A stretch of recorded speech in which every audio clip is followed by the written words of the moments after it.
This morning we are looking at a very tough job market. I was talking to Vlad, and then Giselle said, "What you want me to do, Giselle? Look at camera 3?" So here's the thing. How can you stand out in your search for a new position? According to a recent LinkedIn survey, 56% of professionals say they plan to hunt for a job this year. However, 76% of them say they feel very unprepared for that search. But not to worry, because we've got LinkedIn career expert. There she is. Catherine Fisher is here in the studio. And word is, Catherine, you've got very good advice. So we'll be the judge of that. Okay. But this is the thing. How long is it taking people these days, to find a professional job? That's what you're specializing in. We're hearing from people that it's taking up to a year to find a new job. And so if you're in that job market, if you're looking for a job, you want to be as competitive as you can be. So understanding what it is that companies are looking for. When you look at the top skill, because we're finding that companies are really skills-based hiring, they're looking for AI literacy. And AI literacy? Yes. Whoa. And this is not as scary as it sounds. Well, it's very scary. It is not. If that was a qualification, I'd be unemployed. I'd be on 57th Street going, taxi!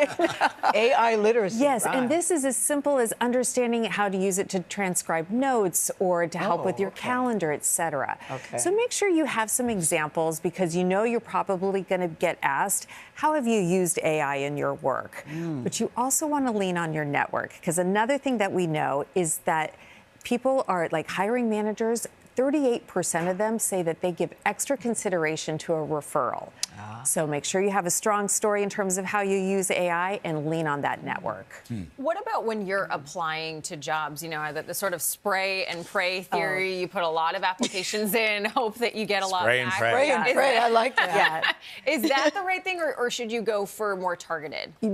Absolutely go more targeted. You want to be strategic in your job search, because we know that the recruiters, the hiring managers, they have a job to do. They need to hire the people with the skills and experience that are going to be successful in that role.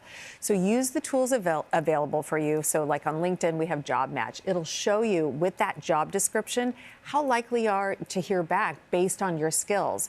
What I love about this is it does two things. It tells you either A, that you need to go acquire these skills, or B, you might have these skills, but you just didn't add them to your profile or to your resume. So this is where you really want to lean in on your storytelling and be strategic about where you apply. I like that spray and pray. I'd never heard that before, Kelly. I like it. Are a lot of people spraying over? Are you finding that? Yeah, and this is that contributing hurts. to people not hearing back, because they're applying to roles that they simply aren't qualified for. And you only have a finite amount of time in your day. Use it strategically when you're looking for a job. So, Catherine, what about companies that are using artificial intelligence to outsource hiring to AI? How does somebody stand out when you're dealing not with a human being, but with AI? Yeah, so if you get to that interview level, right, and you're using AI, as what companies are doing is really using it as that first screen interview. So that's ticking off questions like, you know, would you do remote or hybrid? Really basic questions. Prepare for that as if you were talking to a human.